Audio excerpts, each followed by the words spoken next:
दोस्तों, पिछले कुछ दशकों में हमने स्पेस टेक्नोलॉजी के क्षेत्र में काफ़ी विकास किया है।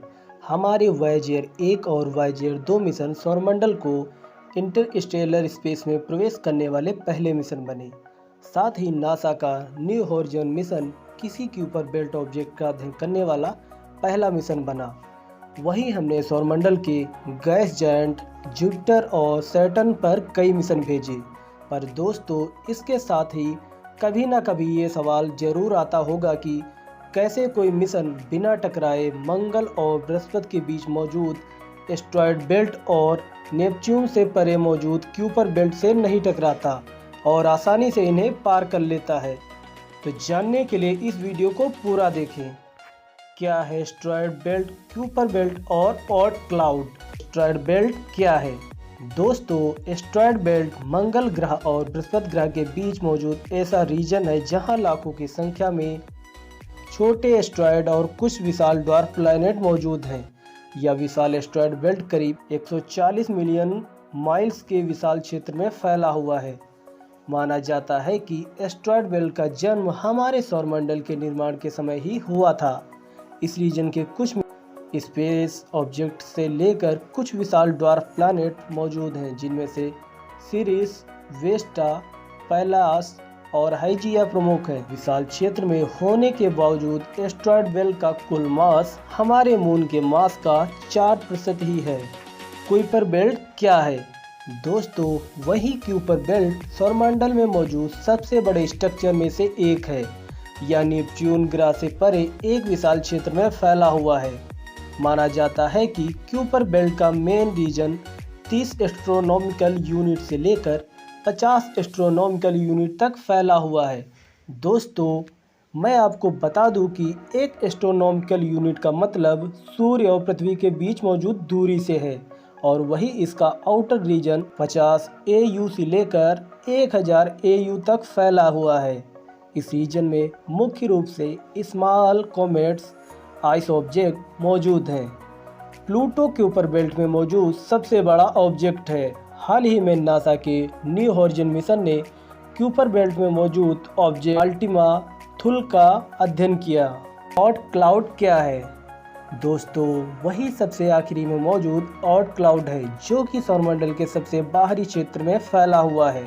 अनुमान के मुताबिक यह करीब 2000 AU से लेकर 2 लाख AU तक के बेहद ही विशाल क्षेत्र में फैला हुआ हो सकता है। अर्थात यह हमारे सौरमंडल के हेलोस्फीयर से लेकर इंटरस्टेलर स्पेस तक फैला हुआ है। इस विशाल क्षेत्र में लाखों करोड़ों की संख्या में स्पेस ऑब्जेक्ट और आइस बॉडी मौजूद हैं, पर वैज्ञानिक अभी भी स्ट्रक्चर एवं कंपोजिशन के बारे में ज़्यादा कुछ नहीं जानते, क्योंकि न सिर्फ यह एक बेहद ही दूरी पर मौजूद है, साथ ही यह एक बेहद ही विशाल क्षेत्र में फैला हुआ है, जिसकी वजह से किन्हीं दो ऑब्जेक्ट के बीच की दूरी कई हजारों किलोमीटर तक हो सकती है। वर्तमान समय में वॉयेजर 1 मिशन को ऑर्ट क्लाउड तक पहुंचने में अगले 300 सालों तक का समय लग सकता है, एवं इसे इसके बाउंड्री तक पहुंचने में करीब 30,000 सालों का समय लग सकता है। स्पेस मिशन जो इन्हें पार कर चुके हैं। दोस्तों, उम्मीद है कि अभी तक आपको हमारे सौरमंडल के सभी मेजर स्ट्रक्चर के बारे में काफ़ी कुछ पता चल चुका होगा। दोस्तों, अब हम वापस अपने सवाल की ओर लौटते हैं।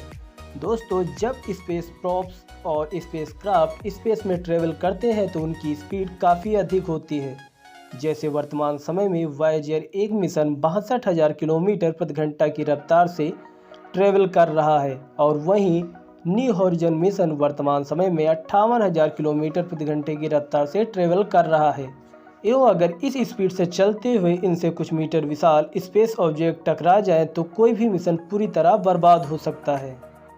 सच नहीं है जो हम देखते हैं। हम हमारे सवाल की बात करते हैं कि क्यों कोई भी स्पेस मिशन इन एस्टेरॉयड से नहीं टकराता।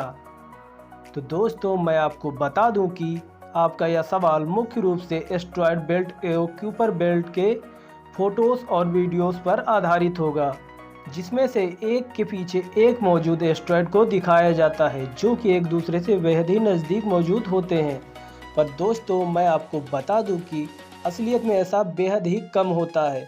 एक सामान्य तौर पर ये स्पेस ऑब्जेक्ट एक दूसरे से सैकड़ों से हजारों किलोमीटर की दूरी पर मौजूद होते हैं, जिनके बीच से स्पेसक्राफ्ट बेहद ही आसानी से गुजर जाते हैं। वैज्ञानिक पहले ही ग्राउंड बेस्ड टेलीस्कोप के जरिए इनका पता लगा लेते हैं। स्पेस मिशन कैसे एस्टेरॉयड बेल्ट, क्यूपर बेल्ट और ऑट क्लाउड को पार करते हैं। हाँ, कुछ जगहें ऐसी होती हैं जहां स्पेस ऑब्जेक्ट दूसरे जगहों की तुलना में बेहद ही पास मौजूद होते हैं, लेकिन अगर वैज्ञानिकों को कोई स्पेसक्राफ्ट उनके बीच से निकालना है तो वैसे ही रास्ता चुनते हैं जहां एस्टेरॉयड और स्पेस ऑब्जेक्ट एक दूसरे से ज़्यादा दूरी पर मौजूद हैं और जहां इनके किसी स्पेसक्राफ्ट से टकराने की आशंका बेहद ही कम हो। या तो बात हुई एस्टेरॉयड बेल्ट की, अब हम बात करते हैं क्यूपर बेल्ट की, जहां एस्टेरॉयड और स्पेस ऑब्जेक्ट एस्टेरॉयड बेल्ट से भी ज़्यादा दूरी पर मौजूद होते हैं। यहां इन स्पेस बॉडी के बीच की दूरी कई हजारों से लाखों किलोमीटर तक होती है।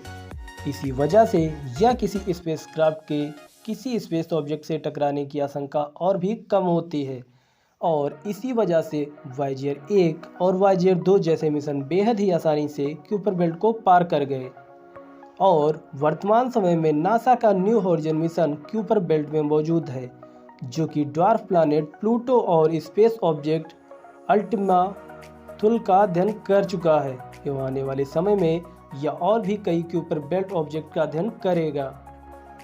ज़रूरत पड़ने पर हम कैसे अपने मिशन को एस्टेरॉयड से बचा सकते हैं।